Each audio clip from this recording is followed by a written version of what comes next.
Assalamualaikum warahmatullahi wabarakatuh. Perkenalkan, nama saya Mardia Adhana dengan NIM 03071381981041, praktikan Rizky Renaldi. Saya akan menjelaskan tentang film protozoa dan film Foraminifera benthonic. Jadi, protozoa itu merupakan protista mirip hewan.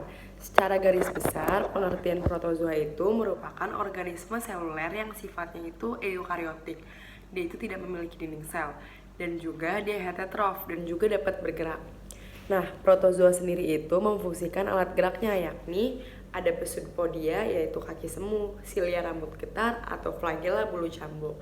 Dalam kajian evolusi, kelas protozoa itu, film protozoa itu diduga ialah akan menjadi suatu organisme hewan yang sangat kompleks. Protozoa tersendiri itu terdiri dari kurang lebih 65.000 jenis yang sudah dikenali oleh para ilmuwan. Sekarang kita akan masuk ke ciri-ciri protozoa. Nah, ciri-ciri protozoa, pertama itu dia organismenya uniseluler. Dia itu cuma punya satu sel saja. Sifatnya eukariotik. Apa sih itu eukariotik? Eukariotik itu dia mempunyai inti sel yang terbungkus oleh sebuah membran. Nah, dia itu tidak memiliki dinding sel. Nah, heterotrof itu adalah umumnya tidak mencari makanannya sendiri, tidak dapat membuat makanannya sendiri. Hidup dengan sendiri, soliter, atau berkelompok koloni.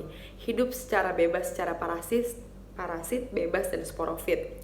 Dia memiliki alat gerak yaitu ada silia, flagella, dan pseudopodia. Nah, memiliki ukuran tubuh sekitar 100-300 mikron. Alat utamanya itu yakni silia, flagella, dan pseudopodia. Nah, dalam suatu keadaan kurang menguntungkan, biasanya seringkali terjadi yang namanya pembentukan dari suatu kista yang dimaksudkan ialah untuk dapat bertahan hidup. Protozoa ini memiliki dua jenis cara hidup, yaitu ada hidup dengan cara berkelompok, namun juga ada sendiri yang seperti dijelaskan berkoloni ataupun soliter. Nah, sekarang kita masuk ke klasifikasi protozoa. Pertama, ada Ciliata. Nah, klasifikasi protozoa ini didasarkan oleh cara geraknya atau alat geraknya protozoa.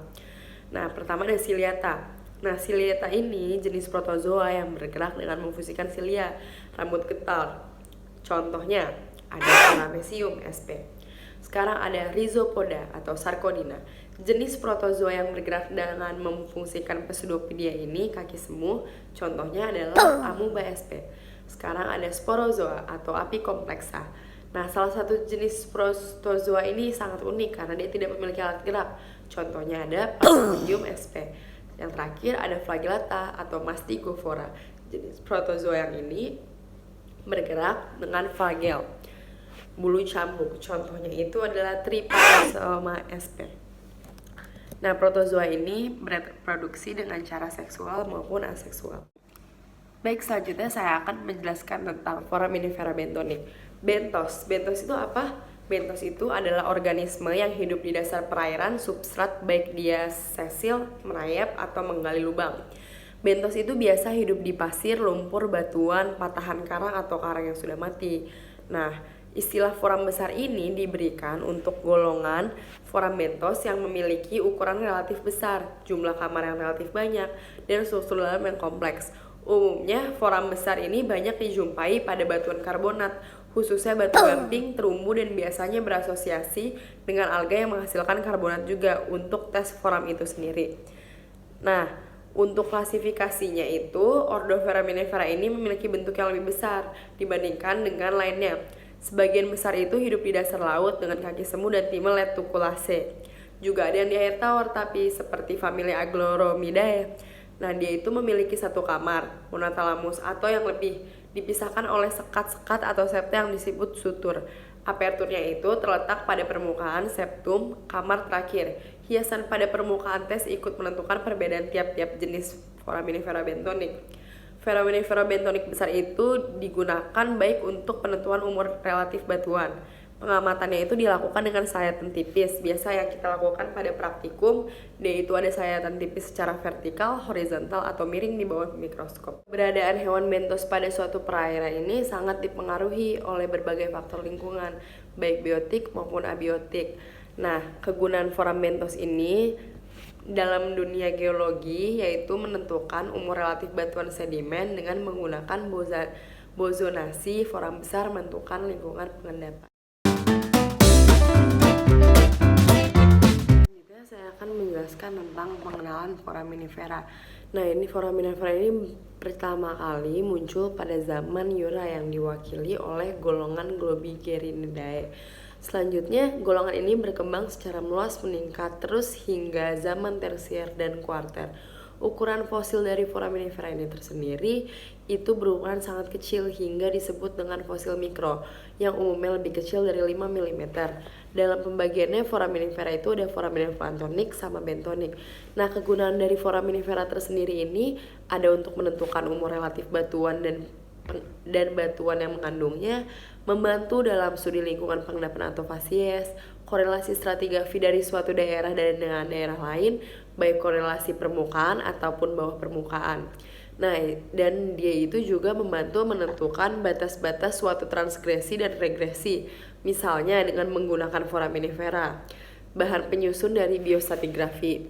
Nah, terus abis itu foraminifera ini tuh bisa dibagi ada dari fosil indeks. Nah, fosil indeks itu merupakan fosil penentu atau fosil penunjuk. Fosil yang digunakan sebagai penunjuk umur relatif batuan, ada fosil batimetri atau fosil kedalaman. Fosil yang digunakan dapat mengukur lingkungan pengendapan batuan. Pada umumnya yang dipakai bentos yang hidup di dasar lautan, contohnya Elvidium sp penciri lingkungan transisi. Ada fosil horizon, fosil lapisan. Fosil kedalaman, contohnya itu Globoratolia tumida. Ada fosil lingkungan, fosil yang dapat digunakan untuk menunjukkan lingkungan sedimentasi, contohnya ada Radiolaria sebagai menciri laut dalam. Dan ada juga fosil iklim, fosil yang digunakan sebagai menunjuk iklim saat itu. Contohnya adalah Globigerina pachyderma, penciri iklim dingin. Nah, terus abis itu di foraminifera ini ada cangkang foraminifera. Cangkang foraminifera itu ada bentuk tes dan kamar dari foraminifera. Yang dimaksud dengan bentuk tes adalah bentuk keseluruhan dari cangkang foraminifera, bentuk foraminifera secara utuhnya, sedangkan bentuk kamar itu adalah bentuk dari masing-masing kamar pembentukan tes. Nah, di sini kita bisa melihat perbedaan dan jenis-jenis bentuk tes maupun kamar dari foraminifera. Nah, pada penjelasan kali ini nih ada bentuk tes dari foraminifera. Sedangkan gambar berikut merupakan macam-macam atau bentuk dari kamar foraminifera. Jadi bisa dilihat perbandingannya. Yang kedua itu ada septa dan sutur. Nah, septa itu bidang yang merupakan batas antara kamar satu dengan kamar lainnya. Biasanya tuh terdapat lubang-lubang halus yang disebut dengan foramen. Septa itu tidak dapat dilihat dari luar tes, sedangkan yang tampak pada dinding luar tes hanya berupa garis yang disebut sutur. Nah, jadi itu adalah pembeda dari septa dan sutur. Nah, kalau sutur itu merupakan garis yang terlihat pada dinding luar tes, merupakan perpotongan septa dengan dindingnya dengan kamar. Sutur ini penting dalam mengklasifikasikan foraminifera karena beberapa spesies ini memiliki sutur yang khas. Nah, ini ada macam-macam bentuk sutur. Ini dijelaskan macam-macam bentuk sutur, yaitu ada 3. Selanjutnya, ada jumlah kamar dan jumlah putaran dari foraminifera. Dalam mengklasifikasikan foraminifera, jumlah kamar dan jumlah putaran itu perlu diperhatikan sekali karena pada spesies tertentu jumlah kamar pada sisi ventral hampir pasti dapat dihitung. Kalau dari dorsal itu jumlah kamarnya akan berhubungan erat dengan jumlah putarannya. Nah, susunan kamar pada foraminifera, khususnya foraminifera plankton, dibagi menjadi 3. Ada planispiral, trochospiral, lalu yang terakhir ada streptospiral. Saya akan menjelaskan cara menghitung putaran adalah pertama itu menentukan arah putaran dari cangkang, kemudian menentukan urutan pertumbuhan kamar-kamarnya dan menarik garis pertolongan yang memotong kamar 1 dan kamar 2 dan pula menarik garis tegak lurus yang melalui garis potongan pada kamar 1 dan 2. Selanjutnya ada ornamen atau hiasan pada foraminifera. Nah, hiasan pada foraminifera ini tidak dapat hanya terlihat pada permukaan tes saja, permukaan cangkang foraminifera, tapi juga ada pada umbilicus, apertur, periperi, dan keel. Berikut ini ada perbedaan-perbedaannya. Nah, pada bagian pertama itu permukaan tes, umbilicus, apertur, lalu baru periperi. Yang terakhir ada komposisi tes pada foraminifera. Berdasarkan komposisi, tes foraminifera itu dapat dikelompokkan menjadi 4, yaitu pertama itu ada dinding kitin, dinding aglutinus, dinding silikan, terus ada dinding gampingan yang terakhir.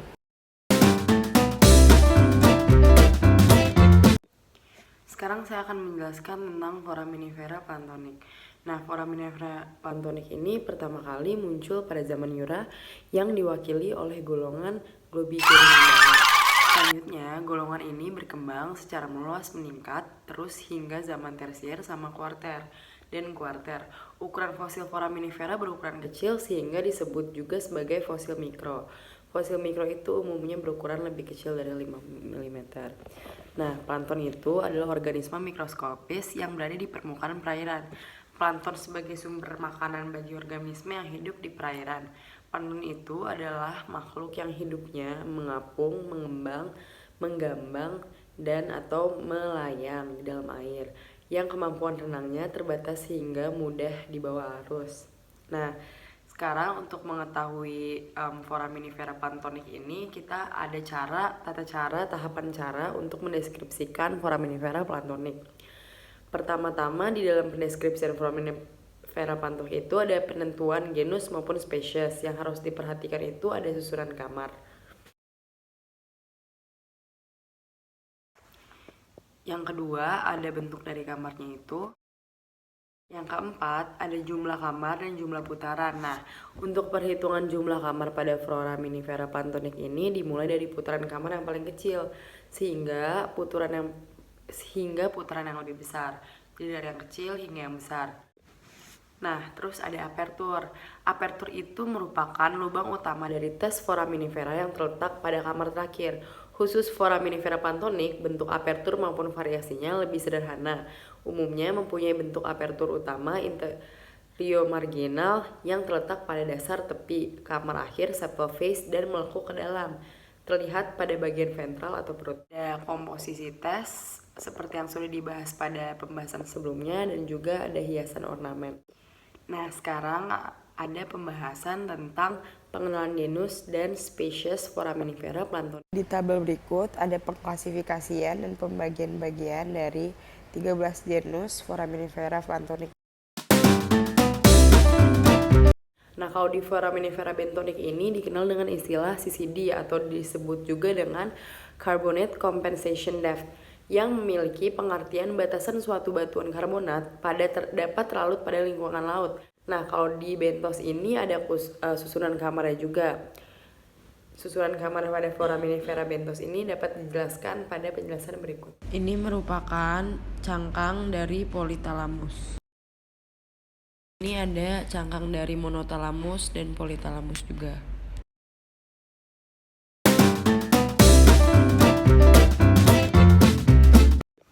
Baik, untuk materi yang terakhir itu ada aplikasi foraminifera. Nah, foraminifera ini bisa untuk menentukan umur relatif batuan. Cara menentukan umur relatif pada batuan itu umumnya didasarkan atas dijumpai fosil pada batuan. Sekarang ada metode yang digunakan untuk menentukan lingkungan pengendapan dengan menggunakan rasio plankton atau bentos atau menggunakan foraminifera bentonik. Nah, di sini nih ada metode yang bisa dihitung dengan rumus Merrill, Grimsdale, dan Mark Hoven tahun 1950.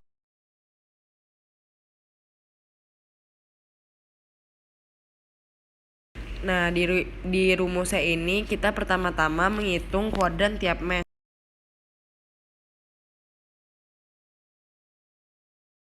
Kita menghitung kuadran seluruh meshnya. Bilangannya itu P untuk plankton, B untuk bentos, P1 itu plankton pada kuadran 1, setelah B1 merupakan bentos kuadran. Jadi setelah hasil perhitungannya rasio plankton sudah didapatkan, angka tersebut dimasukkan ke tabel kedalaman milik Grimsdale dan Mark Hoven tahun 1950. Ini dia tabelnya. Baiklah, selesai sudah saya menjelaskan semua materinya. Terima kasih sudah menonton dan dengan ini saya pamit. Assalamualaikum warahmatullahi wabarakatuh.